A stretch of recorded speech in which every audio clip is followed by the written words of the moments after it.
ପାହାଡ଼ ଯେଉଁଠି ଏ ଯୋଉ ଫଟୋଟା ଦେଖିଲ ଏଇ ଭଉଣୀ ଜଣକ ବାଙ୍ଗାଲୋରରେ ରହିକି ଚାକିରି କରୁଥିଲେ ଏବଂ ବାହା ମଧ୍ୟ ହେଇଥିଲେ। ତାଙ୍କର ଏକ ସୁନ୍ଦର ପୁଅ ମଧ୍ୟ ଥିଲା, ତାଙ୍କ ସ୍ୱାମୀ ମଧ୍ୟ ଥିଲେ। ତାଙ୍କ ସ୍ୱାମୀ ସହିତ ତାଙ୍କର କେବେ ପଡେନି, ବହୁତ ଝଗଡା ହୁଏ। ସେଥିପାଇଁ ସେ ତାଙ୍କ ସ୍ୱାମୀକି ଛାଡିକି ଆଉ ଜଣଙ୍କ ସହିତ ବାହାରେ ରୁମ୍ ନେଇକି ରହୁଥିଲେ। ତାଙ୍କ ସହିତ ରହିଲା ଭିତରେ ବି ସେ ଆହୁରି 4 ଜଣଙ୍କୁ ଭଲ ପାଉଥିଲେ, ଆହୁରି 4 ଜଣଙ୍କ ସହିତ ରିଲେସନରେ ଥିଲେ। ସେଥିପାଇଁ ଯେତେବେଳେ ସେଇ ବୟଫ୍ରେଣ୍ଡ ତାଙ୍କର ଜାଣିଲା, ତାଙ୍କୁ ମାରିକି 60 ଖଣ୍ଡ କରିକି ଫ୍ରିଜରେ ପୁରେଇ ଦେଲା।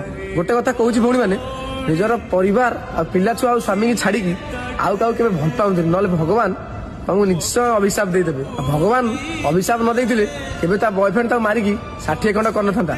ଆଉ ହଁ, ମାରି ସାରିଲା ପରେ ବି ସେ ପିଲା ଡାଏରୀରେ ସବୁ କିଛି ଲେଖିକି ନିଜେ ସୁଇସାଇଡ କରିଦେଲା। ତାହେଲେ ତମମାନେ କୁହ, ଏଥିରେ ଭୁଲ କାହାର ଥିଲା, ସେ ଭଉଣୀର ନା ଭାଇର? କମେଣ୍ଟରେ ନିଶ୍ଚୟ ଜଣେଇବ। ଯୋଉମାନେ ଏ ଭିଡିଓ ଦେଖୁଛ ଭଉଣୀ ମାନେ, ତମମାନେ ଏଥିରୁ କିଛି ଶିଖିଯାଅ। ଲାଇଫରେ ସବୁ କର, ସବୁବେଳେ ଜଣକ ହେଇକି ରୁହ। କାହିଁକି ନା ବାକି ସମସ୍ତଙ୍କର ହେଲେ ନା ଏ ଦୁନିଆ ତମକୁ ଖରାପ ନଜରରେ ଦେଖିବ। ଯଦି ଭଲ ଲାଗିଥିବ ଭିଡିଓଟି ନିଶ୍ଚୟ ସେୟାର କରିବ।